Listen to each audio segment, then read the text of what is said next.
Hi, I'm Splat Stanley, and hang on just a second here. I gotta get down here and gotta something to change it.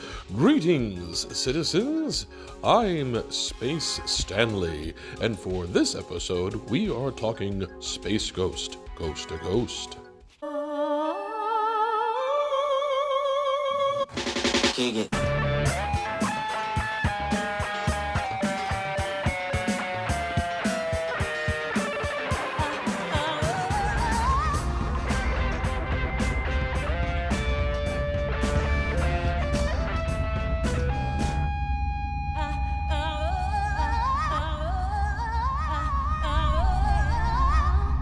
Welcome to Splat Attack, a 90s podcast honoring the slime-filled past. I'm your futuristic, spacey talk show host, Kylie. And I'm your green with evil sidekick, Alex. By the way, Kylie, what are we doing today? We had a whole different intro. I know. I'm excited. It is our first Cartoon Network show topic. And today we are talking about Space Ghost Coast to Coast. I'm really excited. I love Space Ghost, and Cartoon Network did play a pretty decent part of my childhood, but this is not the first time that we've had a Cartoon Network show talked about on the podcast. We did have a conversation where we got to talk with the head writer of Courage the Cowardly Dog, who was David Stephen Cohen, who has recently passed. But we haven't had a main timeline episode completely dedicated to this, and I'm really excited because I love Space Ghost and I want to talk about it. But of course we've got to have our guests, and it looks like we've got a guest ready. Oh wow, who could it be? Well, it's Alan Laddie, apparently. I am Alan Laddie.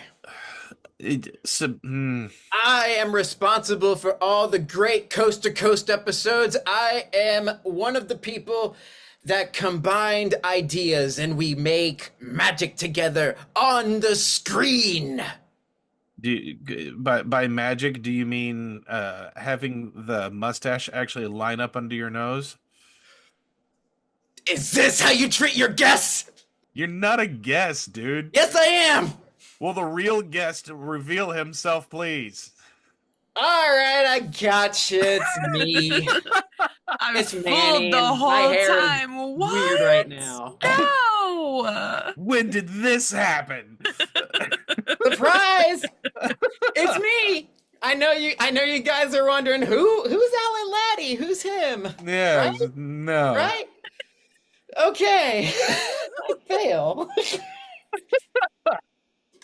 No, of course, if we're going to talk Space Ghost, we've got to have Manny, because Manny, this is one of your favorites, right?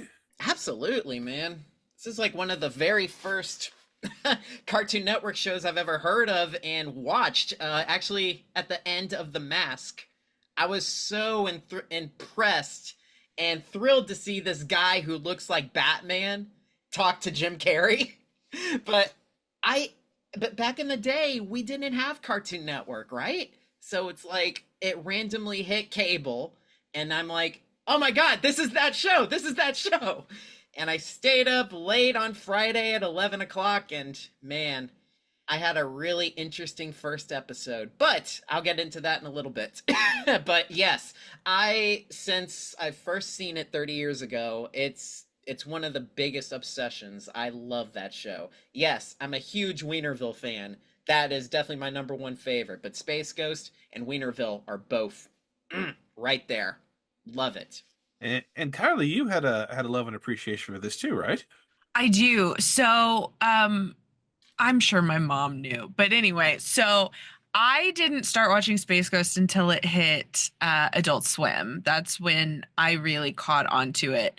When I was a kid, my grandmother got me a television, but I was not allowed to have it in my room yet. So it got stuck in the computer room, and that was my TV. And I had an early bedtime, and I would go to bed. And then on some nights, I would sneak out of my room once I knew my parents were asleep. And that's how I started watching Adult Swim and Space Ghost. and things along those lines. And like my mom is a big original Space Ghost fan, so I think she tried to watch it and just my mom's not big on like the weird humor. But yeah, I absolutely fell in love with it. I fell in love with the characters. That was my introduction to the Space Ghost character. So when my mom, was like, "Oh, well, there was an original Space Ghost show," and I was like, "Oh, is it like this one?" She was like, "No, it was not. Not even close. Nowhere near." It's your traditional superhero show. Yeah. My mom was a big superhero fan, so like that was kind of where it came from. But yeah, when I told her we were talking about Space Ghost, she was like Space Ghost, and I was like, no, it's Coast to Coast. That other show, But yeah, I used to sneak out to watch like Aqua Teen Hunger Force and Space Ghost and all of those, Sea Lab, all of it. And this was a very, very special show for me because I got to share this with a lot of my friends. But not only that, this was one of those rare bonding shows for my brother and me. We both have appreciation for a lot of things. Like we both love Pee Wee Herman, we both love Back to the Future, but our comedy is very, very different.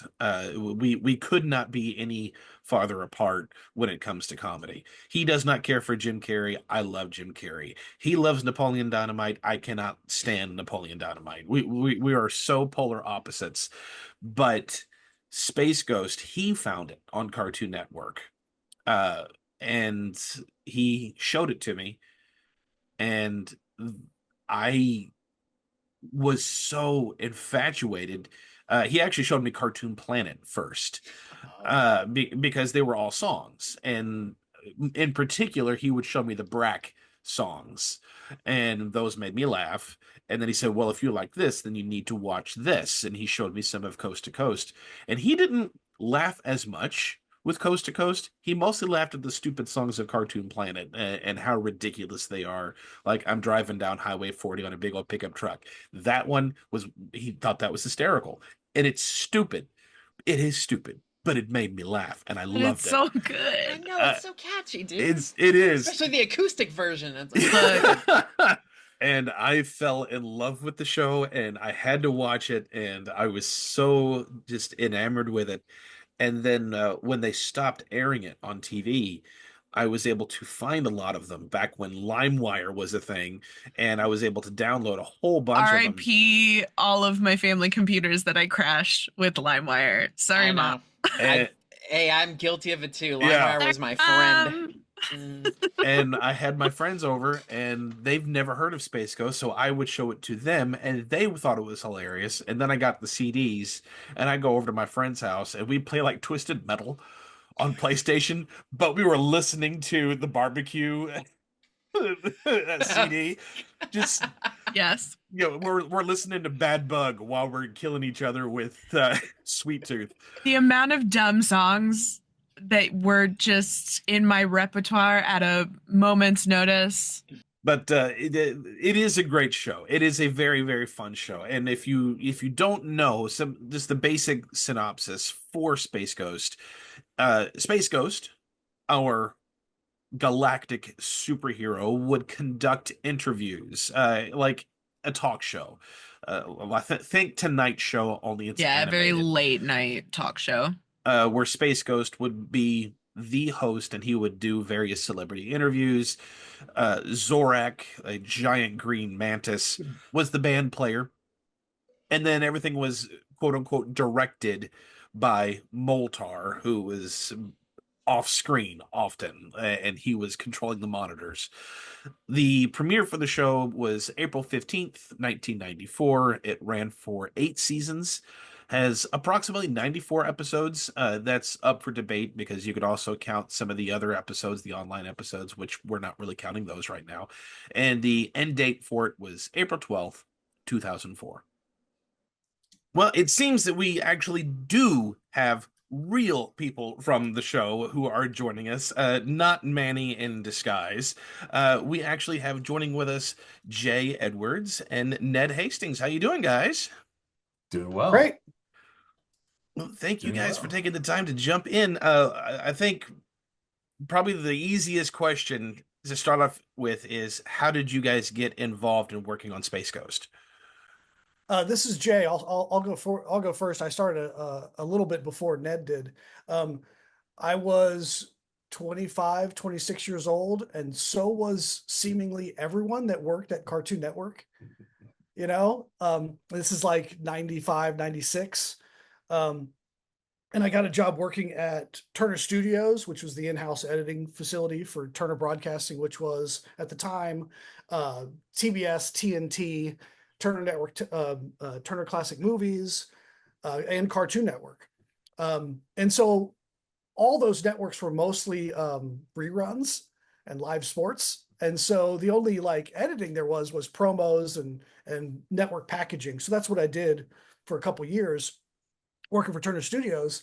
And I guess it was maybe a year and a half in, I had known about Space Ghost. They had one season was done and they were starting season 2.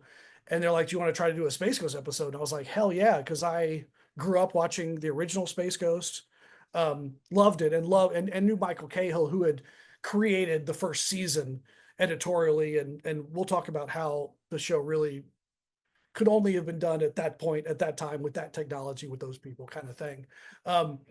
So I knew him and I knew how talented he was. So I was excited to cut something long form. So the first episode, and I thought I was like getting on the train late, but the first episode was like episode 16 or something.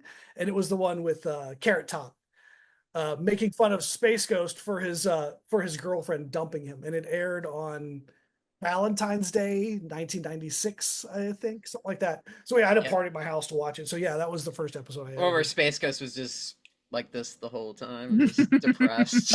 Yes.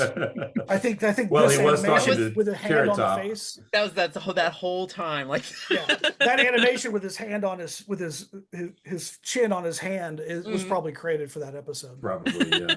Who was producing then, Jay?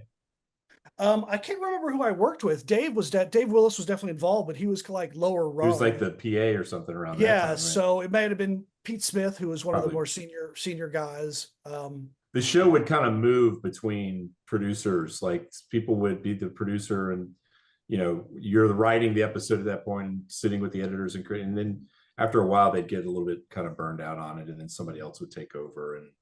And so by the time I started, Dave and Matt were doing it. And that was after Pete and after Andy, although I did work with Andy at one point. Merrill. But yep. Yeah, Andy Merrill. Sorry. I had been at Turner for a while. My first job was in the early 90s, in the Turner Home Entertainment. It was the home video division of Turner. And we, again, were making promos. We were kind of doing everything for all of the sort of ancillary businesses that Turner had sort of created that were not part of the networks. So they owned Hanna-Barbera, right? So that they could start Cartoon Network. But then when you own Hanna-Barbera, you own the Flintstones and, stuff that you could put on t-shirts and caps and stuff like that. So they needed people to make promos for them. So that was among other things, what our group did.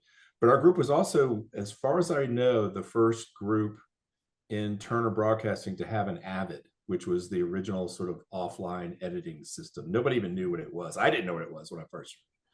So I learned how to do that. I was a writer producer, but I learned how to cut on the Avid. And then I got laid off in 96 with the Time Warner merger. So I was out on my own as a freelancer and tried to sell myself as a writer producer who could also be my own editor. And that was kind of how I made my money, because it was like, I'm a writer producer. I don't need somebody to sit in the room and tell me what to do. I'll just produce it myself. So that was kind of what I was doing. And I bumped into a guy who had been an audio guy at Turner, who had started his own production house, editing facility, which at that time were all over Atlanta. Now they don't exist anymore. There's a few, but not many. And he had an Avid machine, but he didn't have an Avid operator. And he was trying to get Space Ghost into his building to rent his machine, because he'd heard that an episode of Space Ghost would take about 6 or 8 weeks to edit. So he's like, that's great. I can rent my machine for 6 or 8 weeks, have somebody in the room every day and, get money that way. But I need a guy. And so he's like, would you be interested in doing it? I'm like, yeah, of course. And so we met with Vishal Roney, who was the line producer, and they gave me like an edit test to do. and that that went well. And so that was the deal. It was kind of a cool thing because I couldn't do it without their room, but they couldn't do it without me. So it was a nice kind of deal. But my first episode was called My Dinner with Steven. I love that one. I know it never made it to air, but the DVD has it, and I absolutely love that. The rough cut is amazing. And the audio on it's great, but the video was going to be tricky. And the key with Space Ghost was that they had they had cut him out of the cartoon and pasted him onto the background. So Jay and I, when we were really doing the show, you're working with a collection of pre-existing chunks of video that have been stretched out and looped, and the original pieces are sometimes frames or 20 frames or half a second or 2 seconds, and they're over black, and so you're having to it's a very complicated process on a show that I had not already. The show itself is complicated enough, so it was a bad a bad baptism. It was the most complicated thing they had attempted, and they picked Ned as the new guy. Yeah. I think the Stephen Wright interview was perfect for that, though. It was meshed, and it's a funny interview. It's a funny interview. Yeah, it's a great interview. It's funny. Matt Harrigan was a producer then, actually, now I think about it, because he was doing the interview, which is really funny because he has a really funny voice. And when they would do those interviews, they wouldn't tell Space Ghost, they wouldn't tell the guests their real names. They wouldn't go, "Hi, I'm Dave, I'm going to be interviewing you." They would introduce themselves as Space Ghost. And part of that was, I think, so that they wouldn't accidentally call the person the wrong name. So they would, whoever it was, would call the person Space Ghost. But I think it also kind of, don't you think, Dave, that it also sort of kept them off kilter a little bit? They were confused. Yes, absolutely. And Harrigan, I know, was interviewing him over the phone. So he's just sitting in a black studio with a camera with a picture of Space Ghost on it, right? No, a camera with a picture of Moltar on it, because if you're looking directly in the camera, that's Moltar, and Zorak's over here. They would put a Zorak, and then you get Matt Harrigan coming in over the phone with his distinctive and very funny voice. But anyway, I worked on it for probably 6 or 8 weeks, and then it got just yanked, and that was it for me for a while. And it was literally a year later that they called me back. So by this time it's 99. Dave and Matt are doing the show. They need somebody to, like, "Hey, let's get in it." And in the meantime, I had been doing a lot of work at that same place using their room. So that worked out well. But they called me back, and that was Fire Ant. That episode, geez. And I was taking over for another editor. And they told me, they're like, "So you're going to take over for another editor, and here's the script, and your project's already there, and we'll bring you the tapes." And I'm like, "Okay, great." And so I opened the project. I'm like, "There's no sequence here. I'm supposed to be taking over for another editor." So I called Vishal. I'm like, "There's no sequence here. Am I taking over for another editor?" He goes, "Yeah, don't use anything he did." Yeah. So basically, I realized, they want me to just start over from scratch, which is great with me. That was fine. And so the first thing, of course, is that opening. And I just made this insanely long loop because I thought that was Space Ghosty and funny. And literally they were like, "Yeah, the other guy didn't get that joke. He didn't understand that joke." I'm like, "Okay, yeah." Oh, so he didn't just get the humor at He all. didn't even get that joke. They're like, "Make it longer." Really? How much longer? Just longer, until it's funny. So to go back a little bit, the production of the show was unlike anything else in the history of television. So like Ned said, we had a library of Space Ghost pasted on the background doing these generic animations. Mm-hmm. And there was a library of, an hour and 15 of Space Ghost on the set, and Moltar and Zorak. And then the interviews were done first with, like Ned said, one of the writer producers pretending to be Space Ghost, asking silly questions. And then the part of the process that people may not understand is that the interview gets transcribed. So they write the script, essentially writing new questions for these answers from a transcript. Mm-hmm. And so the subtleties of an interviewee's performance is not in the transcript. So they write this script, and then it comes to the editors, and sometimes it works and sometimes it doesn't work at all.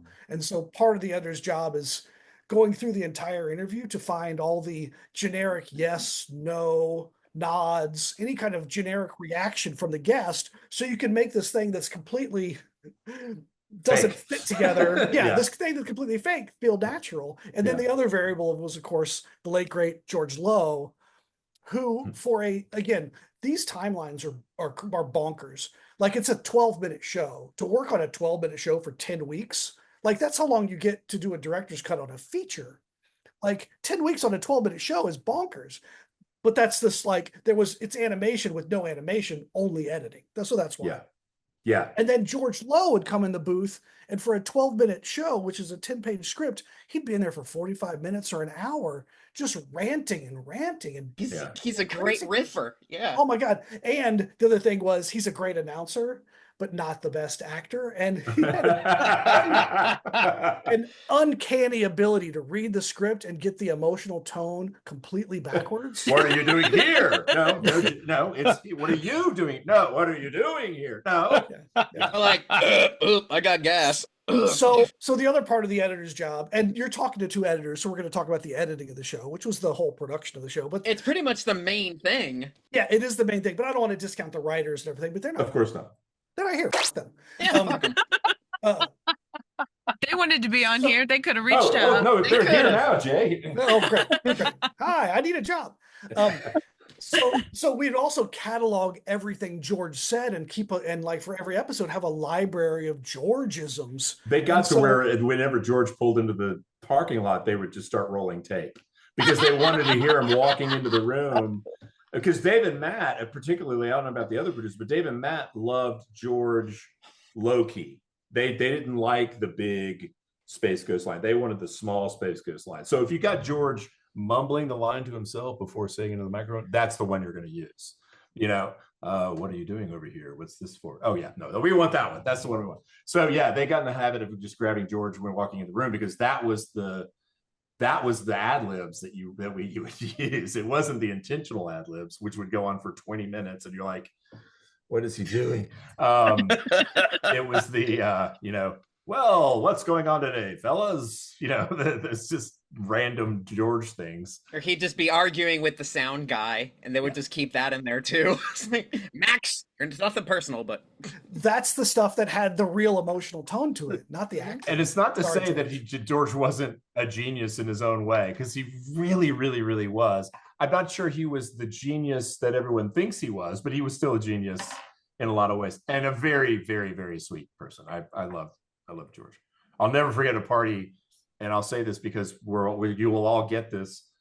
A party we had at Lazo's house, and George, who, by the way, I knew before Space Ghost. When I was a writer producer, he did voiceover for us sometimes, so I knew him before he was Space Ghost. He was calling me Jay all night long. Well, Jay, I'm like, I'm not saying anything. I'm just like, I'm not going to correct him. Let him call me Jay. Jay's sitting next to me, by the way, at the time. Well, Jay, blah, blah, blah. Finally, Dave Willis, I just leans over. Oh, that's Ned. That's not Jay. Oh, I guess I'm the asshole now, Dave. It's like, well, not now. No. Yes. You have been up till now, but it's a good chance for you to bail out on that. So that's my George Lowe story. So Space Ghost burned through a lot of every known editor in Atlanta over between 95 and 2000. And Ned and I stuck, or Dave Willis and Matt Malaria liked us the most, and that's why Ned and I graduated to Aqua Teen when they started that. I don't know if graduation's the right word. We're stuck in purgatory on Aqua Teen. And actually that first season of Aqua Teen was the split season where they gave them 12 episodes and 6 had to be Space Ghost and 6 had to be Aqua Teen. And you actually did the Aqua Teens, except I think I just did audio on one. Lazo hated it. It's like, look, just do 6 Aqua Teens and do 6 Space Ghosts. Go do your hot dog show. That's fine. Yeah, a little hot dog show. Just do it. That's fine. He did call it a little hot dog show. And did we use that in a line in an episode? Oh, of course. Yeah. And I will ruin the show with my anger. He said that to Dave and Matt one time. I will ruin this show with my anger. And they put that in. Yeah, Lazo was the other variable. Again, it's like the technology. I don't know that he changed. hated it as much as he pretended he did, but yeah, of course. you know. But back to Space Ghost, without digital nonlinear computer editing, you couldn't make that show. And that technology wasn't, like Ned said, there was 3 of them in all of Turner Broadcasting, 2 of them at Turner Studios and 1 in Ned's department. And like, they got moved to Turner Studios after we got laid off. Yeah, when I started at my first professional job as an adult in 1991, there were only 2 Avids in all of Atlanta. So by 95, Turner Studios had 3 of them. You know, Turner Broadcasting had 3 of them, and then by 2000 they had 12. You know what I mean? Like the technology. And I can changed. remember that 3 was like, that took knocking heads together to get that 3. Because they were like, well, we've got this studio with all these online editors. We don't need this offline thing. And originally, you also remember too, offline editing that time, you weren't going straight to TV. The video quality wasn't strong enough. You didn't have the storage capacity wasn't such that you could even store the video, enough video to use real usable video. It was really crunchy, low res video that you would cut together, and then you would take your tapes and a list to an edit house, and they would use your list to rebuild your show using tapes, which is a very, very short way of explaining something a lot more complicated. On the commentary, it says it was like a storage closet. Like, was it really a storage closet?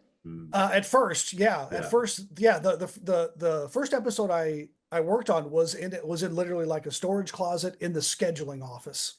It had one. It wasn't connected to a machine room with access to a bunch of machines. It had a Beta SP tape deck on the desk next to me, on the folding table next to me.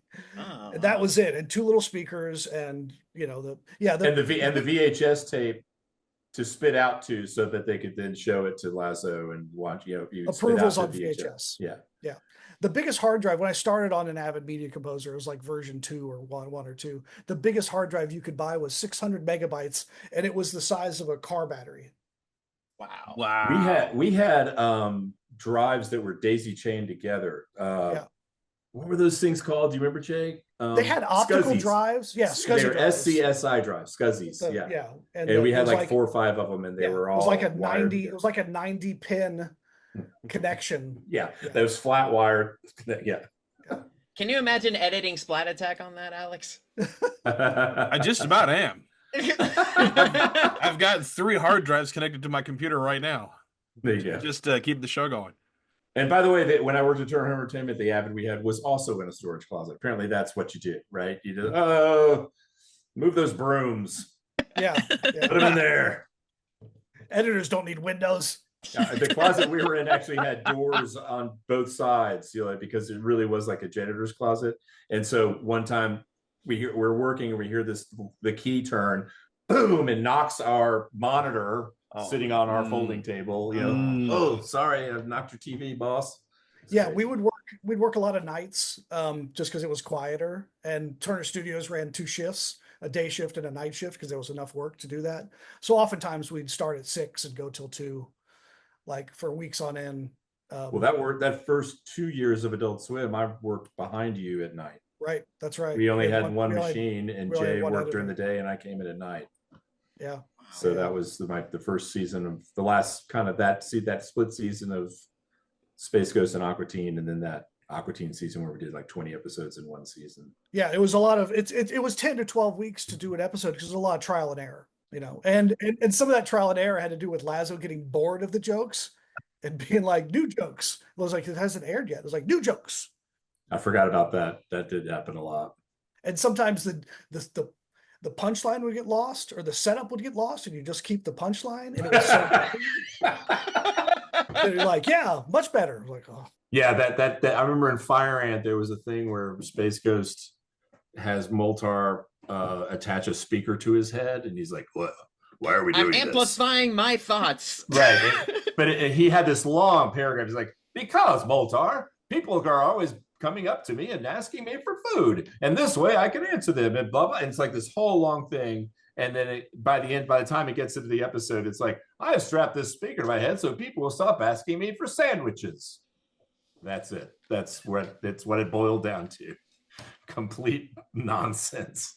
The going back to the interviews for a sec, do you know if the celebrities that were being interviewed, did they know the type of show that they were being a part of? Did they know that? Because some of them were even in the show acted like this is really unprofessional. Like, was that a genuine thing, or were they told, "Can you act this way?"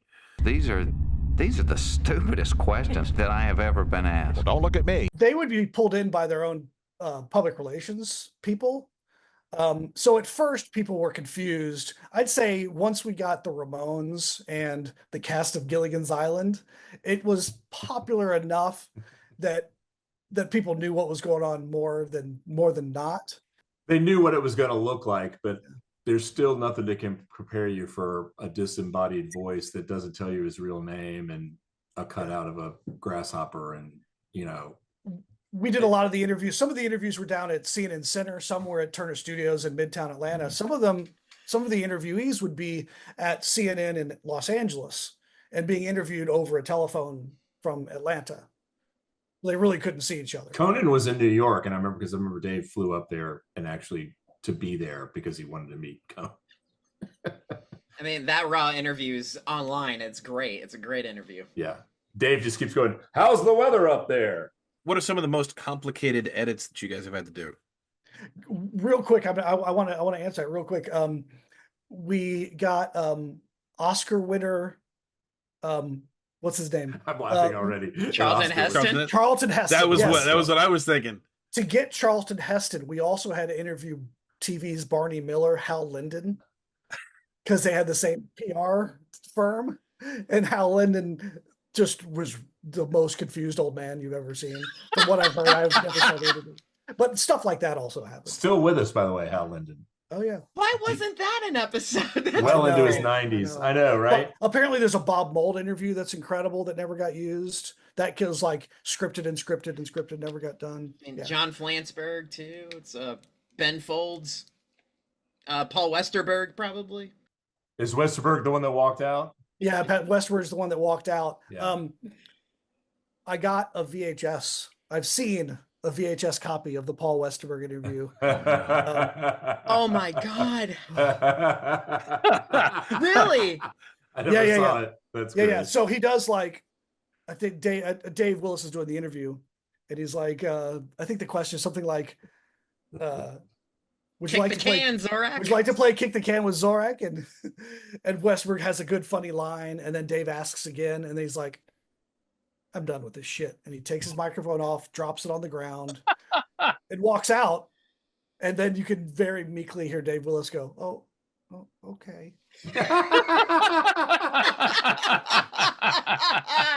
And famously, he didn't sign the release, so we'll never see the light of day.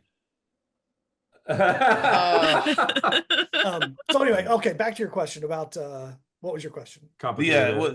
Most complicated edits that you've had on Space Ghost. The writers had enough of like doing straight interviews, so they wanted to write more interesting things. So like season 3, season 4, somewhere in there, like we'd go to Moltar's apartment or Space Ghost's apartment, and crazy stuff would be happening. So they did a lot more of that, and that was complicated, like Ned said, because the elements were just so simple. They were kind of hard once you take Space Ghost out of that set where he's been pre-constructed and you're just using finished chunks of video, then you're back to like square one of using whatever they cut out of the cartoon that might be, again, a second if you're lucky, 2 seconds maybe. Yeah. And you know, when they did those, and Jake, you might want to correct me here.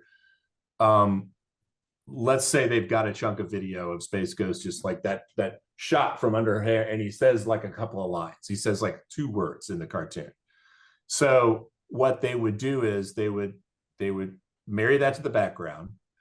They would give you a freeze of this. If he turns his head, they give you a freeze of that, a few seconds of air, and then the mouth, whatever he does with his mouth, they would run it forward and then run it backward with a beat in between, and then give you each of the vowels. So you can use that to create your lip flap. Right. An O mouth, an M mouth, you know, those kinds of things. So yeah. So every episode went through the process of getting it cut together. And then once it got approved, you'd be like, all right, give me a day to do the lip flap. And you'd spend 8 hours opening and closing Space Ghost mouth with 2-frame edits. But those were the elements we were working with them married to the background. And if you don't have that, then you're really, I don't know that I did a whole lot of him not at the studio. There was a little bit here and there because I did the one with Tom York and Bjork, and that had that wedding scene at the end and the stuff out by the dumpster. Where's all the glass? I mean, broke it all. Yeah, whenever we would put Space Ghost break down these boxes in a live action background, it would just be like the in-house camera operators at Turner Studios with a pair of sticks at the highest quality. Sometimes it was just a camcorder. So like an episode at hobo camp that was next to next to William Street. There was a hobo camp? Oh yeah. There's one where Space Ghost and Zorak go out to a stream and Space Ghost gets thrown in the water. And to make a splash, literally I threw a rock in the water. To make the splash. And I just did an edit to where it's Well, the best is the campfire. Campfire. The famous one is the campfire with Hansen. That's the best because that was Hansen all the time. And that was just Dave across the street in an empty lot across the street from his house, which is like a neighborhood, close together houses with a log, and he filmed that campfire, and then because the monitor is added in later, Space Ghost is added in later. But that campfire, we realized that if you when you put it into the machine and you pull out all the black, then it's just a disembodied fire, and it's in every episode of Aqua Teen, I think. Every time something caught on fire in Aqua Teen, it was the Hansen. It was the campfire. I love that. They even Earth big. Yeah, they even up-resed it for Plantasm. Yeah, we would widen it. You would crush it. You would make it taller. In Fire Ant, Space Ghost pounds his fist, and then it catches on fire, and then so it's one flame, and then I'm adding another and another. And he probably had 30 of those things, just 30 layers of that campfire.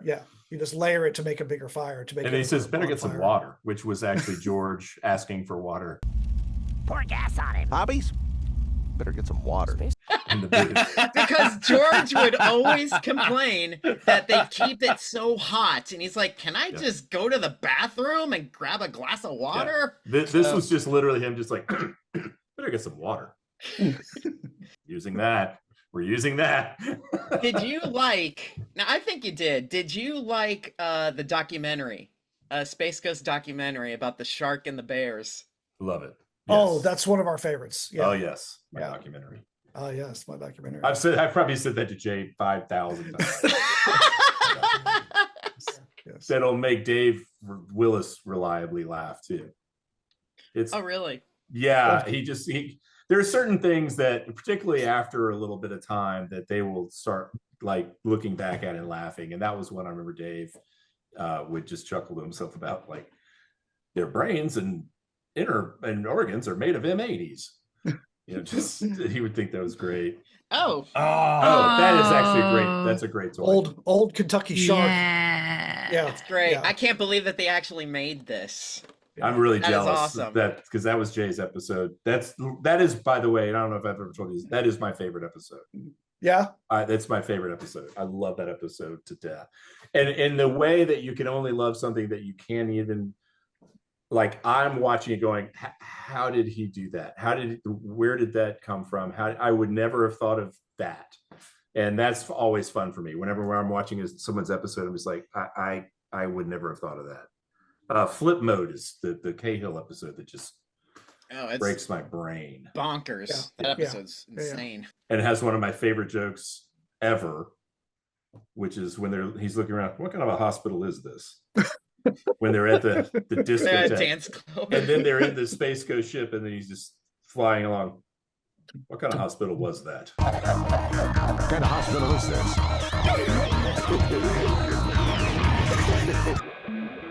What kind of a hospital was that? I love that joke so much. Yeah. I do really love the Charlton Heston episode. That might be my favorite. That's one of my favorites. It's my favorite pure interview episodes because I just got to play with the timing and stretch out the beats.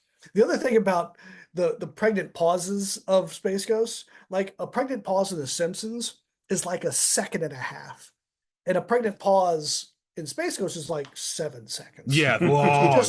just an eternity, and it changes. I learned I had to, there was several episodes in, and watching episodes on the air, I realized that I had to use the background sounds. So like when you cut to Zorak, there was like a chirping sound. When you cut to Moltar, there was a low hum of the cave. And if you didn't put those beds of that sound in, it changed the feeling of the length of the pregnant pause. I learned that the hard way too. I would build the pause, and because we're just cutting the audio and the video, but not like we're not putting in sound effects and things like that. So that gets put in there later. And I realized, oh yeah, that drone, that ambient sound will eat up your time. Your brain, it lets you off the hook a little bit. And so yeah, you almost have to double however long you want it to be for the pause to work. So I can remember seeing episodes on the air and being like, oh, that doesn't work anymore. I didn't think about that. I say that this happens all the time. It may have happened once or twice, but this is leading up to the Conan O'Brien episode where Dave and I would be working and it'd be 2 a.m. and he'd be like, all right, make that pregnant pause 8 minutes. And we'd do it, we'd watch it, be like, no, don't put it in there. No. And then finally the Conan episode happened and they found a place for their 12 minutes of nonsense. Of nothing. Of nothing. Which my story about that is because it was my first episode and it was not the first thing I've ever had on TV, but it was the first, kind of sitcom sort of like TV entertainment thing I had ever done. And my parents were out to dinner with their best friends whose children I grew up with, and I've known these. And well, let's watch Ned's show tonight. Yeah.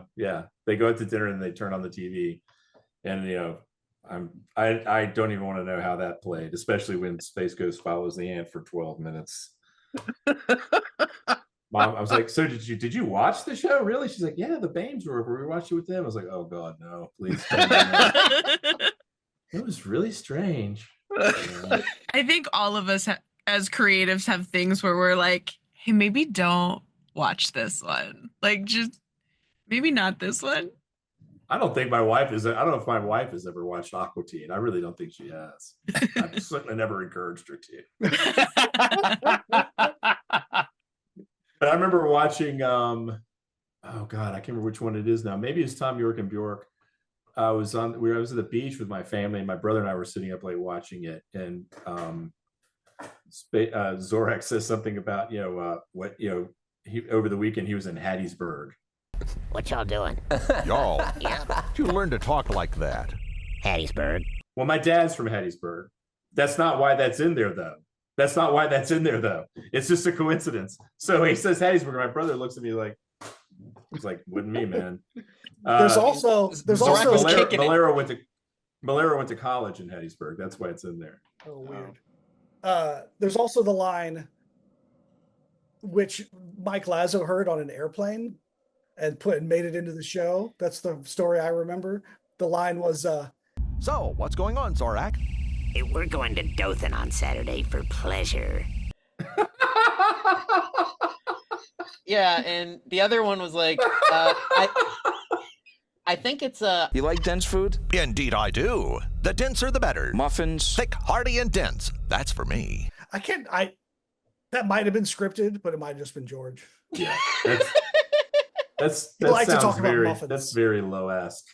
That sounds like George to me. He loves I like to a talk about dense muffins. food. Yeah, he did like to talk about that. I like his cheeses and his goudas and stuff too. Jay, I have a question here too. You said once the section where Zorak and Moltar give Space Ghost the silent treatment. It's essentially the first pass edit, and it stayed in that way, and that never happens for air. What does that mean? Well, like I said, Lazo gets bored with jokes, or the producer has a vision that's not quite, the editor's vision. So yeah, when you nail it and they're like, perfect, don't change it, which happens occasionally on the first pass an editor gets, Super satisfying. Super satisfying. I don't know if I can identify a moment where that happened. I'm sure it did, but I can't. I mean, we got to where we were kind of nailing it, 85% of the time, maybe, and then you sort of wrestle over the last 10 or 15%. I remember playing, I know we're talking about Space Ghost, but I remember playing a bit for Dave from Aqua, and I'll just never forget it because he was literally in tears. He was laughing so hard. And it was one of those, there was like 3 lines of dialogue in the script that I just freaking just stretched into some long conversation, and he was just doubled over and tears were coming out of it. And that definitely stayed in. That never changed again. I mean, it's great. Dave is pretty easy with a laugh, but I mean, he wrote it. He recorded it. Oh. Yeah. And his own thing. Yeah. That's the other most satisfying thing, where I'm not putting in a joke. I'm just putting in what I know happens in the logic of the universe of Aqua Teen. And so sound effects, realistic sound effects, pacing, that kind of thing. And I just did something that was like, this is exactly how this would happen. I'm just doing it. And Dave and Matt howled with laughter. And I was like, oh, great. I made a joke. I was just doing the thing. I can remember making them laugh at stuff that I didn't even necessarily get. Like, they're like, do this, and I'd do it, and they'd be just loving it. I'm like, all right, whatever. I don't know what this is, but okay. Did you go into the show already knowing its popularity and how well it was working, or did that come later as you were working on the show? When did you know it was a success? I came late enough to know. Jay probably can't say that. I started when it was still pretty obscure. Yeah. No, it was that's one of my kind of fun things about that show for me, is it's the story of one of the guys who gets to go work on a show that he's already a fan of. And because it was 99, so it was kind of almost really kind of winding down by the time I started. It didn't have a whole lot of life left, although it did kind of get sort of resurrected here and there. But so no, I definitely did. But Jay came in a lot older. It definitely did a turning point in 97 when they did the Space Ghost Planetarium tour. And so there was I helped put together I don't remember that. You don't remember? I wasn't around for that. There was Space Ghost clips and music videos from indie rock Warner Brothers bands. So it was the 1 year or the 1 or 2 albums that Southern Culture, the Skids, had an album on Warner Brothers. Camel Walk, Yeah, exactly. And they were really pushing Mary Huff as a singer. Anyway, so yeah, I cut some little music video clips and some Space Ghost introduction stuff. So there was a tour of planetariums around the Southeast and around the East Coast, where there was a Space Ghost night at the planetarium with music videos from these Warner Brothers indie rock bands. So that's when I was like, oh, people are noticing something's happening. I can tell you when I knew we weren't popular, it was probably 96, maybe early 97. We went to Dragon Con and didn't have it didn't have a table. And really? So we had t-shirts and not much to give away. We had t-shirts and we didn't have a panel, but we just picked a table. And it turns out I'm gonna forget his name. It was a C-list celebrity kicked us off our table because we had accidentally taken Lorenzo Lamas. Maybe. And then we had our panel, and it was a 100-seat room, 150-seat room, and we had 50 people in there. We did the panel, and then as we were leaving, the place completely filled up, standing room only for the Guar panel. Which means Phil was there. We opened for Guar. How involved were you with Cartoon Planet? I would work on that every once in a while. They had their own set of editors at Turner Studios that did most of that, but I'd jump in and do stuff here and there. So not much. But the producers of that overlapped with Space Ghost. So it was was it Jim? Was it Jim and Jim Smith? 40 Pete and Jim and yeah, they kind of did everything. A lot of that will never see the light of day because And a lot of this was in Space Ghost because we had the Turner library. So we would use explosions from chips and clips of anything that was in the library, not realizing that we had to license it. That you had to you couldn't just use whatever you wanted. So a lot of Cartoon Planet was just using montage and video stuff. And a lot of that stuff was not licensed. Yeah, stolen. So yeah, in a la fact, Muppet Babies. Right. So in fact, there's an episode of Space Ghost where some of my short films are in the monitor instead of the movie clips that Esta noche we ride. That's on the second volume here. Yeah. It's on the $20.01 episode because it's an Ultra 7 episode, but that's it's right. The short movies that you did called the Monster Trilogy. So yeah, thank God you're here. I'm a huge fan. I've been a huge fan for years. He's our resident historian. I'm your Wienerville and Space Ghost historian. So yes. Not that they license those clips from me. You get paid. You should get paid for that, Jay. I did not. I was just thrilled to have an excuse to put my exposure, man. Movies, I get it. My monster movies in the monitor. Yeah. Do you guys have a favorite interview from the years you worked on the show? Charlton Heston was a big one. The Bjork interview. Actually, there's two of them. The Bjork interviews are pretty fun. I always ended up feeling a little bit guilty because she's, believe it or not, a very lucid person. She's actually very intelligent and not at all insane.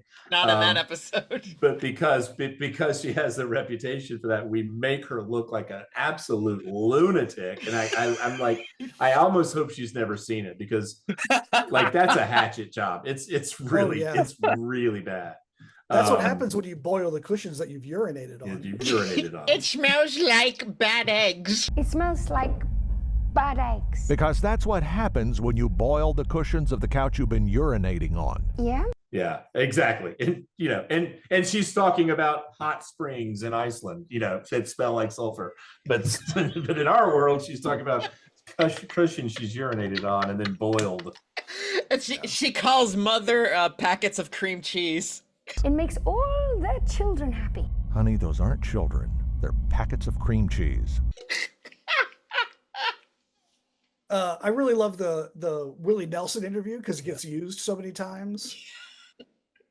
Bobcat Goldthwait, that interview keeps coming back and again and again. Wow, Space Ghost, crack open a window. Crack a window, will you? Crack a window, Willie, huh? I had one that never, I think it did eventually air. Racism is Bad was the name. That was the rough cut episode, I think. Yeah, we did a rough cut of it, and they were like, they'd say, okay, stop cutting, we're not gonna finish it. And then they decided we're gonna air it unfinished, so just hand it over. And I'm like, great, I'll give it to you in an hour. And then I spent 2 hours furiously lip flapping just so that the lip flap at least would look like something, because we would ignore that, it was just the head movement. But I actually really like that episode. There's a lot of funny stuff in that. But yeah, that's the one where he's roll the Susan Powder interview. Let's get back to the set because I have another idea. Because my brain is coming up with ideas. Period. Roll the Susan Powder interview. Well, I may as well. Hello, Susan. It was a good one, and it was like the last one, officially. So I remember watching it. I was like, it was still great. I loved it. Yeah, I like that episode. I was kind of disappointed. I didn't understand why they didn't let us just finish it, because I thought it was a funny episode. We were always removed from the Lazo reviews. We'd make a VHS and send it back with the producers. So we were kind of, I don't know, protected or kept at arm's length. There is that Space Ghost episode where they talk about the making of the episode, and you see Zorak and Moltar in a VO booth. Oh yeah, it's the Joshua episode. Yeah. Yes, and it's just so bizarre and funny to see an animated character doing voiceover. Wait for themselves. What is so amazing? That's such a great interview. And at one point they're like, and then the tapes go into a magic closet. From there, the tapes are put in a magic closet where they will sit for 3 magical days. After this magical waiting period, the tapes are then put somewhere. I always took that as like how Lazo approached editors and edit suites. That it was just a magic closet. And he didn't want to really go in there because he would. That's not my business. Yeah, that's not my business. That's literally like taking a swipe at Lazo. It was literally Christmas lights with the words "magic closet" on the closet. Yeah. Before we wrap up, do you have any, and you can just pick one, do you have any favorite memories from working on the show? There's one time Dave Willis came back from running a marathon and we were working all night and he could barely walk. And yet he was like in the office till 2 a.m. working on Space Ghost. Like he was as dedicated and as he's always willing to work to make the show better. And that's why Aqua Teen is what it is. That's why Space Ghost is what it is, because he would never give up on making things better. Yeah. He would push us. He would dig down and drill in. And I can remember, just moments where you're just like, generally speaking, if he gives you a note, you kind of give it to him, and then he gives you another note and you give it to him. And it might take you a few tries before you kind of get where you're both happy with it. But I can remember one time where it just felt like we were just piecing together this moment, just second by second by second. And he wasn't leaning on me. We were just working together on it. And I loved the way it came out. And it was a great, and I always kind of look back at that as a good fun moment, because it's just like, we were just, it was just like taking a hill one step at a time. And when we were done, it was great. And it was worth all the work. And yeah, Dave, the guy is just tireless when it comes to that stuff. But I can remember too, and I don't know why this is a favorite memory. I think it just speaks to how excited I was about the project, working on Fire Ant. And because I was working late hours, they had given me like the key code to get in and out of the building so I could work whenever I needed to, even though I was just a sort of a contractor. Thanksgiving Day, going to my parents' house, eating Thanksgiving dinner with my family and my brothers and sister and and then getting in the car and driving down to 11th Street Post and letting myself in so I could work on Fire Ant. And I couldn't wait to get in there. I couldn't wait to just like get back at that. And I don't know how late I worked. I remember, I probably got there at like 4 p.m. and worked until like 10 o'clock at night. And I also remember it was absolutely pouring down rain. It was just torrential buckets of rain, and just like the 3 feet to the car was just like, I was drenched. But it was just, there's something about that memory that I love, because it was just so fun to do. I was so excited to have this thing to just kind of chew on and play with. Yeah, that's how, I took an editing class in college when I wasn't, when I was majoring in something else, and went in to edit a project, which was like, with a Panasonic controller controlling 2 VHS decks, and edited for like 15 hours and didn't think to eat or pee. Like, I didn't notice the time go by. And and yeah, you follow that. Speaking my language. Yeah. So I literally changed my major the next day and have been editing ever since. That was every project I ever did in college. Oh gosh, man. Yep. Felt absolutely. Yeah. So it's extra satisfying to work on something like Space Ghost when the work is hard and the details are mind numbing, but the final is always fun. And it kind of ends up with a life of its own. And obviously it does in the world, but as an editor, I know I'll sometimes be watching something, and especially Aqua Teen, where I did a lot of episodes and I lose track. I'll watch and I'm thinking, who cut this? Who worked on this one? And it'll be me. I'll see my name. The way we did it, the lead editor would kind of have their name on top of the list of the editors, and I'd go, oh God, this is one of mine. You just forget, and there are moments that play in my brain like a piece of music, because I know them so well, especially some of the Space Ghost stuff. But then there's other moments that you just totally forget about, and you're like, oh wow, that worked out really well. I like that. Kind of like you could tell the difference between like a Tom Roach episode or John Schnepp episode, kind of. You could definitely tell the difference in the John Schnepp episodes because those were just batshit crazy. Insane. Okay. Yeah. But Schnepp was Schnepp was an offline guy like us, right? Yes. Jay? Yes. Yeah. Tom Roach would do the online. Yeah. So he's the guy when I said you take your list into the session, he's the guy that would put it together in the session. And he's the one who made Space Ghost crawl after the ant. Yeah. Okay. Yeah. I built the audio bed for that, and he built the video bed for that. Yeah. Oh, and then I found all the backgrounds. So we all touched it. I think that was sort of a precursor to Adult Swim in a way, because when they silently premiered those shows, I was like, oh, this was on the Space Ghost Fire Ant episode. So it's like they all live in the same universe. So we kind of were the creative storytelling, and Tom Roach was also very creative and fun, but he was more like the technical putting it together at a very at the broadcast resolution. All right. Well, that for all of you Slimesters is going to be it for our interview with Jay and Ned. But stick around because we still got some more episode coming your way. So again, thank you guys so much for being here. Thanks for being fans. Thanks for paying the mortgage. Hey. Welcome. Yeah, commercial break. Hey, Splat Stanley, you're up. I'm really liking this Space Ghost costume. Huh, Cat's not the only one who can do cosplay. Halt! An imposter! Take this, you vile villain! Oh, we'll be back with more Splat Attack Podcast. Thank you for tuning into this episode of Splat Attack. If you are enjoying this episode, please hit the like button, subscribe. Also, be sure to hit that notification bell. If you're listening on a podcast app, please leave us a review.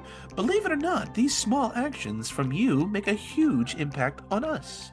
Want to hang with friends and talk nostalgia? Also, we have great new minisodes. Check out our Patreon. Go to patreon.com/splatattack to gain access to bonus minisodes every Friday, slime streams twice a month, opportunities to submit questions to our celebrity guests, and more. Join the Gakoids over on patreon.com/splatattack. We may not have space age materials like spandex or capes or hoods, but we do have hoodies. Say it, it's fun. Hootie. Anyway, go to bonfire.com/store/splatattack store with hyphens in between. We have shirts with our logo as well as 90s Nickelodeon inspired designs. We have different styles of shirts. Get your Splat Attack swag on demand at bonfire.com/store/splatattack store with hyphens in between. If you like baseball and pop culture, I write a Substack about baseball and pop culture called Tinker, Tailor, Solaire, Spezio.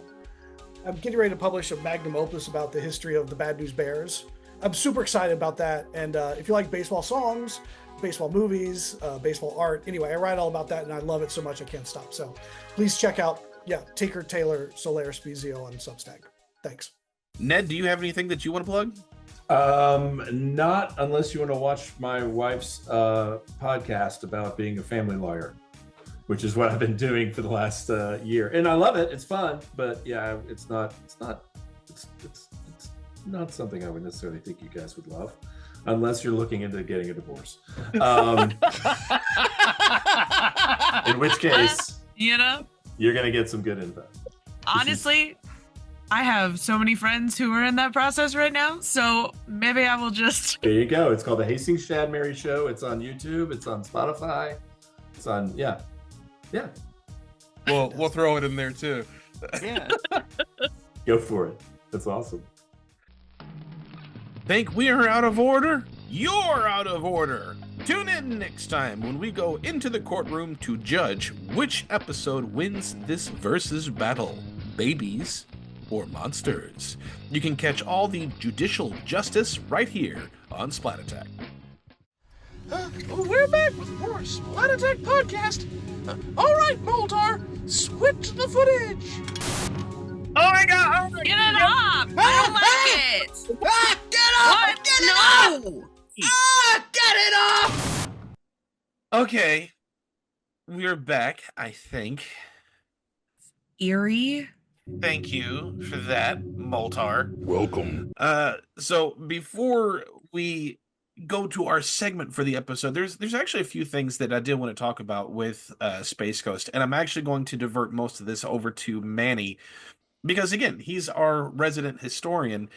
We obviously talked about the show in great length, but there was a lot of spin-offs and extra things that Space Ghost got to be a part of. What were some of those extra things, Manny? Well, you guys mentioned it earlier. Cartoon Planet was one of the first ones, and it was pretty much done because Ted Turner wanted some Space Ghost on TBS. So originally, Cartoon Planet was a hour-long show, which showed at least 5 to 6 cartoons, and hosted by Space Ghost, Zorak, and Brak. And you also have to credit Cartoon Planet as well for giving George and Clay and Andy their own personalities to be fun. And that merged onto Coast to Coast as well, especially in the 96 and 97 season as well. So it's pretty much just had goofy songs, just like you said, and clips that, you're not supposed to use. But after that, Brak sort of spun off into like his own popularity with the variety show Brak Presents the Brak Show starring Brak. And there's even also an album. Favorite. Have you seen it? Have you seen the variety show? Yes. It's been a very, very long time. I don't remember, but I distinctly remember watching anything Brak related. Because it had Freddie Prinze Jr. Yes! Yeah, that's it. That was they both sing Highway 40. Yeah. It's amazing. Monica's in it too. Jody, I think her name is Jody Messina, I believe. A country singer. Yeah. There's 2 episodes of it, and it's great.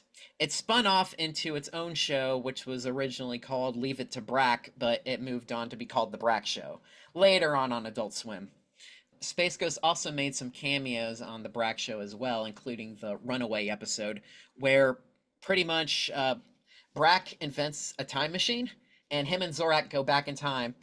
They meet Moltar on a planet, and they sort of... Space Ghost goes in and they do like a timeline thing where it's like, this was your son Brak, but he was acting on the action show. This is who he really is in real life. Because he is a criminal. He's committed many crimes in the future, where I come from, even though the show took place in 1966. What show? My action-adventure show. It was wildly popular in the past, where it took place, even though it was set in the future. Of course, in 1994, I also had a talk show in the future, and Brak was my friend. Well, not really my friend, more of an associate, unlike 1966 when he was a criminal in the past. Do you understand the words that I have said to you? So it's like, it's a complete timeline mess-up thing, but you kind of just go with it. It kind of makes a lot of sense. And it also helps, too, that the dad is played by George Lowe as well, so... It's pretty funny to hear that voice in a Hispanic tone. Okay, so after Coast to Coast finished its run, Space Ghost made some appearances on Adult Swim as well. Right after the Rough Cut episode aired, which was April 12th, the following week was the 10-year anniversary of Coast to Coast, so Adult Swim put together these bumpers, which featured George Lowe in, actually in this gear, where he was dressed up like like a cowboy. I remember all of those. So throughout the night, they showed all the, I think, outtakes for the season 5, for the season 5 version of the show, which were fantastic. Later on, a few years later, the movie Avatar was coming out, and Space Ghost interviewed Zoe Saldana for like 60 seconds, and that was about it. And it was this huge, it was like this huge news thing coming out where it's like, Space Ghost is coming back, and here it is, and it's over. I was like, shit, man, it sucked. I stayed up till midnight for that, man. It sucked. It was just a commercial break. That was it. And this was one of my favorite ones. Space Ghost interviews Tommy Wiseau when Adult Swim was showing The Room for, I think it's first or second April Fool's Day. So Space Ghost was interviewing Tommy Wiseau talking about The Room, And if you edit all those bumpers together, it makes like a Coast to Coast episode. So it's really kind of cool hearing Zorak, Moltar, and Space Ghost make fun of the room and throwing references in there. What's the matter there, Kylie? Shut up, Alex. I hate that movie. Oh. I hate that movie. You hate the movie? I encourage you to actually see it in a theater. No, sir. Thank you. So in 2010, Space Ghost interviewed basketball star Steve Nash to promote vitamin water. It's a really great, I think it's a really neat commercial. There is some coast to coast gags there, but it's mostly Space Ghost hawking vitamin water. But still, it was really cool seeing it. You know, I like. You got to sell out every once in a while. Every now and then. I mean, why not? He was out of work for about 5 years at that point, so why not? The campaign movie with Zach Galifianakis and Will Ferrell. There was a quick commercial for that as well about Space Ghost growing a beard. And Ross Noble. He was a comedian, I think, from Ireland or Britain or something. And Space Ghost and Zorak were doing an interview with him. And it's a weird 4.5 minutes long. And it just kind of cuts off. It's like it starts out of nowhere and then it cuts out of nowhere. But Zorak mentions, like, this is Space Ghost's final show. Something like that. So it was a very huge mystery. I don't know much about that. I want to mention, shortly mention, Danger Doom was a hip-hop album made by Adult Swim and MF Doom. Okay, this album was made by MF Doom and Danger Mouse. So altogether they made Danger Doom. Oh, yeah. A bunch of hip-hop songs based on Adult Swim shows, and Space Ghost has a song there called Space Hose Coast to Coast. There's another thing too. Space Ghost, I want to talk about the Space Ghost legacy, and I'm sure all you guys can agree with this too. It was like one of the first, if not the first, Cartoon Network original show, at least done in-house. The Moxie show was the first show, but Space Ghost was like the first in-house show by those production people at Cartoon Network in Atlanta. And during its legacy, it opened up a world of anime featuring Toonami and Moltar hosting Toonami, actually. So that was actually kind of a neat Space Ghost tie-in. And launching Adult Swim as a whole. And I feel like it's really been a part of, I don't know, I think it's a part of our culture in a way.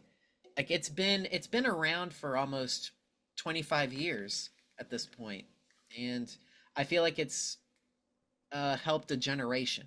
You know, not just silly animations and 12 to 15 minute shows, but I'd say it's shaped a lot of personalities and comedy. I mean, look at the three of us. I mean, we love it. So yeah, that's what I have.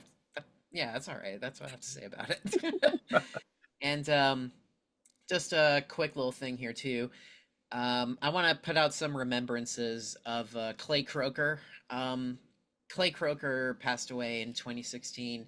He's one of the people that is responsible for pushing this show off the ground with its animation, its comedy, and I believe he actually did cut some episodes as well, if not also voicing Zorak and Moltar. And in fact, it was because Clay could do Zorak and Moltar that they would be on the show at this point, because there was no villains when they were talking about the show, and Clay was like, we have to have villains in there for conflicts, and that's how it happened. George Lowe, I met George Lowe twice in my life, and he was a really funny guy. Like literally, one of the best memories I have is meeting him, and this is ironically right after the Rough Cut episode. So this was in 2004 when I met him.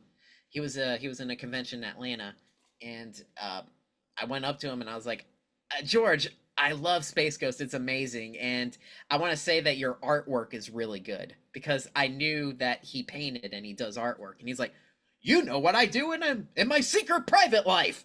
And so he let me sit down on his seat, and he shook my hand, acting like he was the fan meeting me. And that was just a really, really great moment. I'll never forget it. It was fantastic. And musicians like Sonny Chirac, Eddie Horst, Those guys were the ones that did the music for the show, and Sonny Sharrock's music was very improv style, and I really think it fits the aesthetic of the show. And unfortunately, he passed away, I think, when the show was in its 3rd episode. So May of 1994, he passed away, and Sonny Sharrock actually got a tribute episode, which ironically was my very first episode of Coast to Coast. I stayed up late, very late, and I watched an episode that was just music. There was hardly any dialogue, no conversation. Then for about 3 minutes, there was a please stand by screen the whole time. And it was one of the longest credit sequences that has ever been on the show. So, needless to say, I jumped right into the deep end with this show. Because that was the oddest episode I've ever seen. But once I see it from the beginning, I have to finish it. Such a good episode. I feel the same way about Storybook. That's another weird episode that I absolutely love. And John Snepp, who was also an editor too, he is well known for doing work on Metalocalypse, which is an Adult Swim show as well.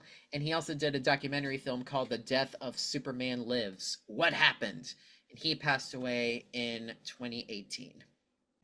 I'd like to mention Barry Mills for a minute. Later, he became a producer in the 1998 season, but in the beginning, Lazo and him were roommates when Space Ghost was first getting started. They also asked him all sorts of opinions in the early days. For instance, Barry was the one that recommended Sonny Sharrock to do the theme when originally Lazo wanted to go with Sun Ra. Barry was also the person who recommended George Loeb to be Space Ghost in the first place, because he had him do promos for TNT and TBS. His dad, Palmer Mills, was the hardware store owner on the Jerk episode.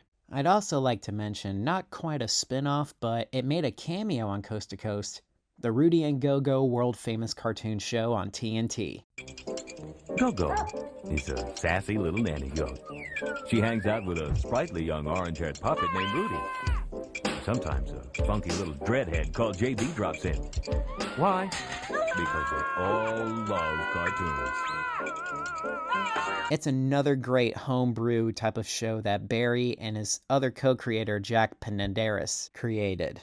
It features 2 marionette puppets and a real goat as they would host cartoons, which actually turns 30 this July. Might I add, it also had guest stars as well that arrived. I'm screaming too with happiness because I've got some real life celebrities with me today. They're movie stars, Jeff Goldblum and Will Goldblum. And you know, I know you movie type fellas like to be involved with politics, so I'm going to ask you right up front, what are you going to do in the election this November, huh? Man, vote goat. Man. Vote goat. Vote goat. Vote goat. Another great gem from the early days of the old Turner broadcasting system. Well, there is our historian wrapping up some great facts for us, which he said. I hope you guys are not asleep. Which he said, kind of sounding sarcastic, but that didn't mean to be sarcastic. I love hearing all this stuff, and I'm very much a completionist, and I love the fact that Space Coast has never fully gone away from the limelight, which is really awesome.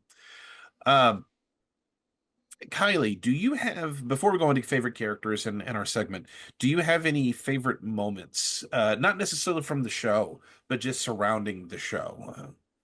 I think it's my own personal story of like, that was like my own little time. Like I'd sneak out of my room and it became like a ritual, and I'd sit there and I'd watch all these things that I wasn't supposed to watch. And then having the experience at 35, getting to talk to people who helped make the shows that I fell in love with. And then just the random interviews. I recently was rewatching the first season, and like even some of the jokes of like one of the first episodes, he's like, we're going to interview Johnny Carson. And I remember like I was doing something while I was watching it and I was like, they interviewed Johnny Carson? And then it was the whole joke is that they didn't have the video feed, but it was so funny and so relevant. And I loved it. There's a few things that I really loved about the show, or I should say memories around the show. One, I think this is the first time that my brother and I were loving something and we were laughing so much at it that my dad walks in and sat down with us and said, "What are you guys watching?" And he watched one song with us from Cartoon Planet. And he did not crack a smile. He did not laugh. He did not giggle. He just stared. And then when it was over, he got up and walked out the door and never came back anytime we were watching that show. That was it. The only other time I think that had ever happened was he heard me watching and now for something completely different from Monty Python. And I was laughing at that. And he said, "What was that movie you were laughing at? Let's watch that," with absolutely no context of what it was, because he had never seen anything Monty Python. And again, almost a very similar reaction. My mom always watched Monty Python with me. But the other thing is there's a few things about the show, but especially those two CDs, the Surf and Turf and the Barbecue. I know those songs are ingrained in my memory. You start singing any one of them, I will probably start with and sing along with. But I used to sing those with my best friend. Like we would just be on the phone playing video games. Like I am playing GoldenEye. He's at his house playing Metal Gear Solid, but we're on the phone, and then one of us would start singing Sandwich, and the other one would start singing it along with, or I forgot the name of the song, but which one? It was the one that they sang it twice. One with Zorak and one with Space Ghost, but it was an actual song. Oh, is that the Darling song? Yes, Darling. Come to me, my love. That song. Let me have some ham. It's a pleasure to hold your hand. My friend Philip was in the car with his family, and that came on the radio. And he started singing it as Space Ghost on top of it. Let me have some ham. And his family was going, "What are you talking about?" And he's like, "Oh, it's the Space Ghost thing that Alex let me listen to." And they're like, "You don't need to listen to anything else from Alex ever again." And then also the other thing that I remember is very similar. There was this girl who used to go to church with me. She had a huge crush on me. As they should. Subtle brag. Sorry, no. Sorry, I'm slightly choking on my words. No, she was. I mentioned it actually in our school episode of Splat Chats, where she was a child. She was a child, but had a crush on me and chased me around the playground. And I was, no joke, I was an adult. I was married, and she was a senior in high school, and she wanted me to go to prom with her. I'm like, no, I'm married. Well. Yeah. The crush never stopped. But it's still happening to this day. It's still happening. She changed her name to Alex. That is no joke. Oh, she's got like you know the Helga shrine for Arnold. She's gonna swim fan you. She's gonna swim fan you.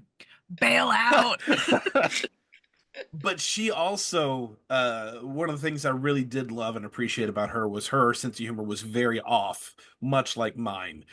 So she loved Space Ghost. And when she found out I had the albums, she wanted to listen to them.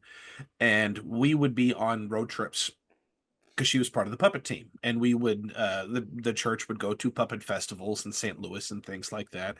And she would just start singing Mana Mana. Oh, jeez.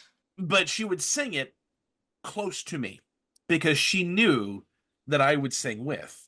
Or she would start doing not the Lamb Chops version, but the Space Ghost version of the song that never ends. But she would sing it like Brak. I'm sorry, yeah, like Brak. And I would reply as Zorak. And everyone in the back of the van was so frustrated with the two of us, and we did not care. Oh God. I wanted to let you know, if you ever want to do a karaoke of the Darling song, there's somebody out there that actually made a whole list of the Cartoon Planet background music, like from the actual library. Shut up. And it's real. I'll send it to you. It's Are they mind-blowing. YouTube videos? Because you They're could YouTube. quite literally do that karaoke in a bar. Yeah, you can. They're YouTube videos. I'll send them to you right after this. How to ruin someone's karaoke night. Everybody buckle up. Yep. See, I hate karaoke. I absolutely hate karaoke. I know you do. I will go to a karaoke bar and crash it with songs from Space Ghost. Oh, I'll do it with you. Let's do it. Somebody will ask, "Hey, Alex, what do you want to sing at karaoke?" And I'll say tequila That's the perfect song. or Wipeout. Like that's it. That's it. Favorite, without getting too in detail, because we'll start to wrap this up. But do you have any favorite episodes or favorite moments from the show that you recall? Kylie, I know that you just started watching season 1, but anything from memory? I loved the Kentucky Nightmare. That one's just a wonderful episode. But one I forgot about is Pile Driver. Oh, And Randy that's the one Savage. where Macho Man Randy Savage basically voiced the grandfather of Space Ghost. And then there was baby Raven Simone on there and was asking whether she had pile drived anyone at school. Like, it was just a random episode, but I do remember enjoying that episode. I loved Pile Driver. That was one that I had to seek out and was so happy when I found it again. The first real episode, and I think the one that comes to mind the most, is the interview with Charlton Heston.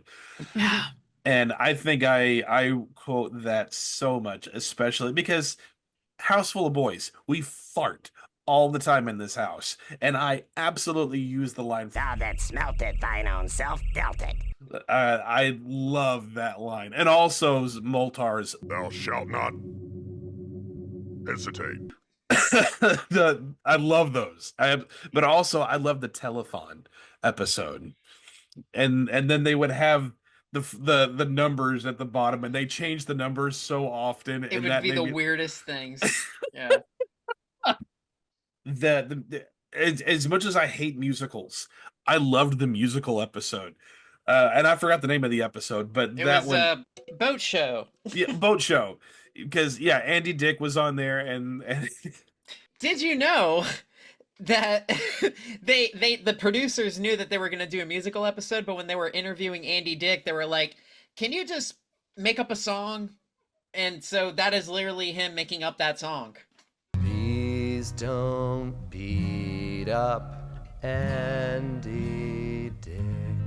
Andy, you're getting me ticked.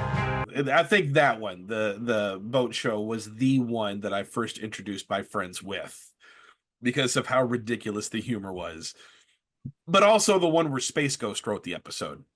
Guess who write tonight's show? Come on, guess. Who write Me. I write it. And then Zorak is in jail, but he's just off screen. He's off stage. There's a curtain. And then Moltar gets sent back in there. "Welcome to prison. What can I do you for?" "Okay, Moltar, you're back. You're out of prison now." But Manny, what about you? Oh my god, dude, the list goes on and on for me. I guess it just has to be like what mood I'm in. If I feel very nostalgic, I always go back to season 1, which is rare for me. And then I recently watched it for the first time in probably like 5 or 6 years. And I was like, I still like this because it's sort of like the building blocks of what it was.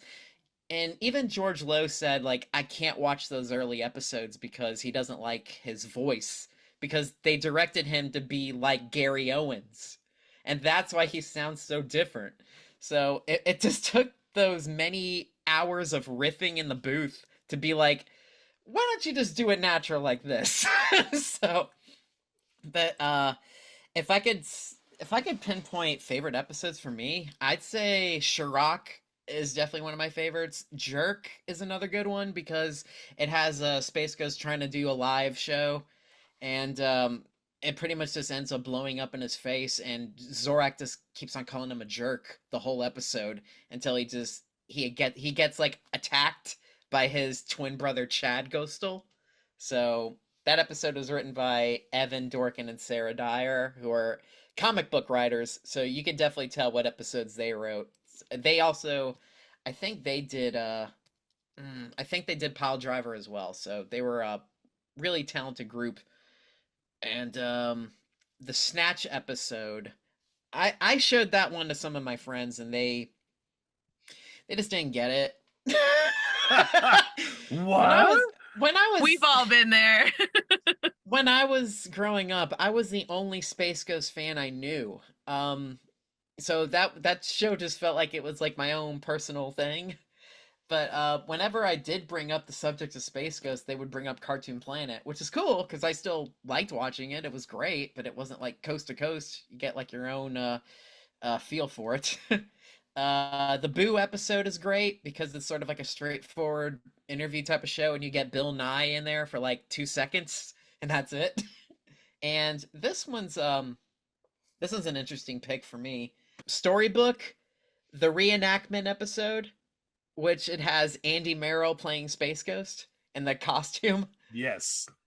Did you know that he used to interview people as that, wearing that costume? Really? Yeah, so in the early episodes of Coast to Coast, Andy would dress up like Space Ghost, interviewing the celebrities, and I think, what are their names? The Bee Gees. They couldn't stop laughing at him, so that's why if you watch that episode, they're just laughing the whole time because they're laughing at Andy. Same thing with the American Gladiators too. Like they're laughing at him. So Andy was like, you know what? This isn't fun anymore. I don't want to do that. He also dances like Space Ghost in the beginning of Cartoon Planet too. And finally, Transcript with Jonathan Richman. It's an interesting episode because that when Jay explained, they write the interview, like they transcribe the interview. This is an episode where they literally transcripted the transcript. So it was interesting, George rewording his lines and being told he's not doing them right. If you ever go back and watch that episode, the pacing is dry and there's an awkwardness there, but I like it. So Transcript, really great episode.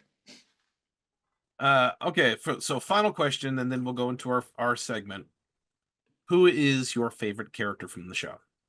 I mean, Brak is my all-time favorite character. But if we want to do like, I've always liked Moltar, even from the beginning, because he's the straight man of the show.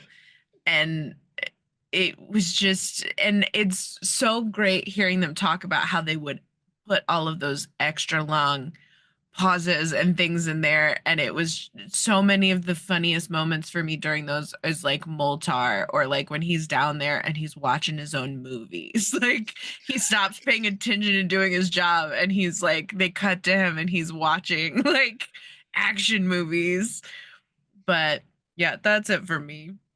When they were writing episode 4, the Chips episode, originally they wanted to use Gone with the Wind. They wanted to use Gone with the Wind, and Moltar was just watching it, and he was laughing the inappropriate moments when she fell down the stairs and lost the paper.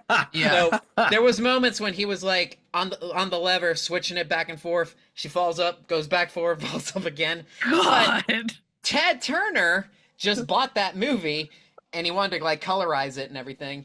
And he's like, they're not going to be making fun of that. So it was the last minute to switch it to Chips, and that's how Moltar became a Chips fan. I love that. That's how that hysterical. happened. That is That's hysterical. funny. Who's your favorite character, Manny? It's really tough. It's really tough. And it's going to sound like such a diplomatic answer, too. I'm going to go with all of them. Yeah, I like them all. But Space Ghost, he goes from like season 1 to being straightforward superhero to slowly downgrading to a moron. Yes. He goes full Eric Matthews. Oh my God, he does. Well, and I like that it's kind of like he started out very like Adam West Batman. Yes. And then it just slowly got dumb. And I was like, I'm here for it. I'm here for it. The later seasons of Space Ghost are my favorite. Yeah, like you watched those, right? Yeah. Yeah. Yeah. Those were the I came in probably around season 4 or 5. Gotcha. So yeah, I came in when it was at its most absurd, and then my buddy Philip, who again was singing in the car with his family, he was the one that found the first season on DVD for me, gave it to me as a Christmas gift, and I don't remember ever seeing the first season, so I was excited to go back and watch it, and I was like, this is very different from what I saw. It's a very different feel. Oh my God, it is. No, the later seasons, chef's kiss. Well, as a kid and a teenager, Brak was my favorite. That has changed. Mostly because my humor has changed a little bit. And I've grown, far more cynical as I've gotten older. Zorak? And Zorak. Zorak when and I Moltar. went back and was watching stuff and I was like, oh man, am I a Zorak fan now? Like, is that where I've gotten now?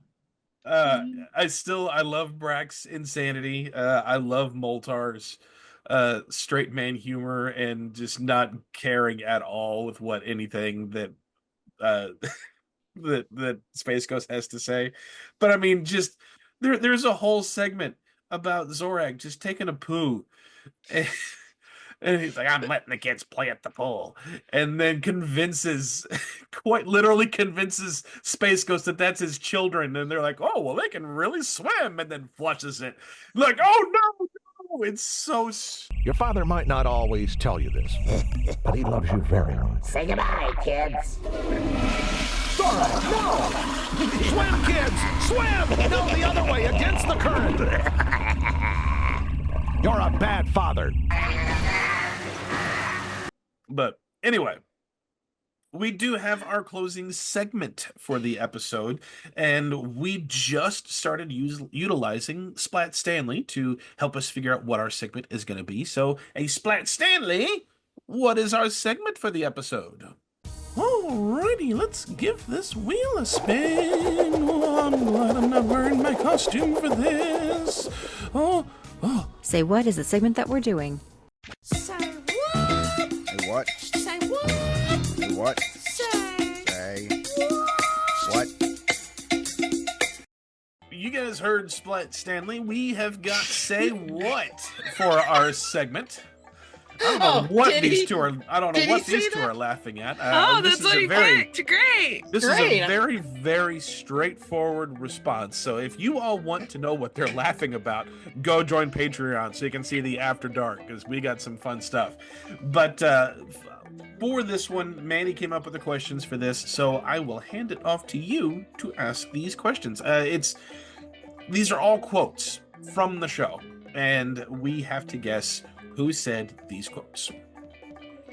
No points, just guess. Pocahontas. There's only like one that I feel even slightly sure about. Okay. Just guess any character and have fun. All right. Space Ghost, it has come to my attention that I am pregnant. That's got to be one of the other. I don't know the names, but it's got to be one of the other villains that's not Brak and Zorak, like one that showed up for just a couple of episodes. Mm-hmm. And the only reason I know is because the inflection that you gave it. Yeah. No problem. I have no idea. Yeah, go. Lokar. Okay. Okay. Space Ghost, it has come to my attention that I am pregnant. The only one villain name that I remembered was Metalis. Because he doesn't speak. and it's not like you can type in. I was kind of thinking of doing that, but damn, should have done that. All right, next one. I dance like a woman if she were a man. Kylie, do you have a guess? I have one. Is that Space Ghost? Yes, it is. All right. I dance like a woman if she were a man. Nice job. Every time I move my arm, it costs the Cartoon Network $42. That's Zorak. Yes, it is. Every time I move my arm, it costs the Cartoon Network $42. I'm cuffing an attitude. Moltar. It could be either Zorak or Moltar. Hey.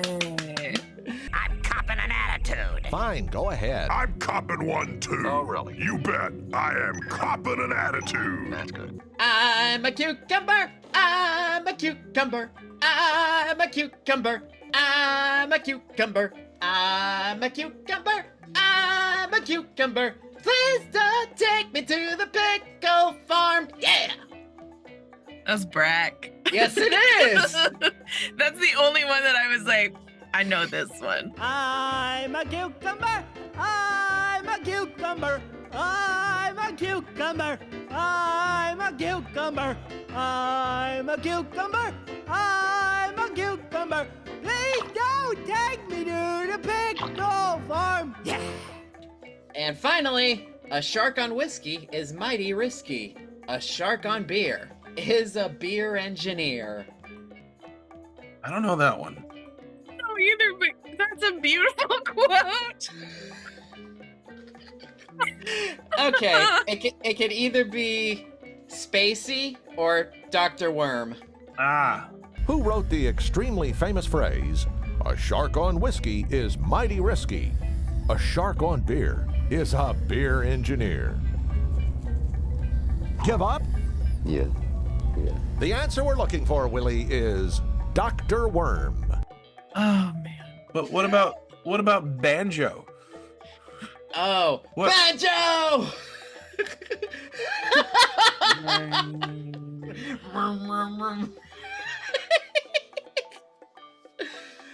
Oh, that's our say what, everybody! We did it! We did it! Well, that is going to be it for our retrospective on Space Ghost Coast to Coast. But as always, we do have a closing question for all of you Slimesters. Our closing question in the spirit of Space Ghost is, if you could interview any celebrity, alive or past, who would you want to interview? You can write to us via email at splatattack2021@gmail.com. You can DM us on all of our socials. Just look for @SplatAttack Podcast. Subscribe to our YouTube channel. If you haven't done so already, there's a little button right down there under the screen. Click it. We want to see it. Interact with us wherever you can. We're always happy to hear from you guys. Until next time, Kylie, Manny, will you help me clean up the studio, please? I think Jordy is helping me with our courtroom chambers for next time. I will help mend your robe. Luckily, I was able to stop Henry from attacking it, but Phoebe accidentally chewed it up. Aye, aye, co-captain. Hey, look who I found. Hey, put that away. Warren is not taking over Splat Attack. No worry, Alex. I'm just looking for some excitement. Whoa, what the? Huh. Happy 50th? That's cute. But isn't this episode 97? Oh, that's where I put that flag. Well, from all of us here around the old campfire, splat you later, Slimesters. Splat you later.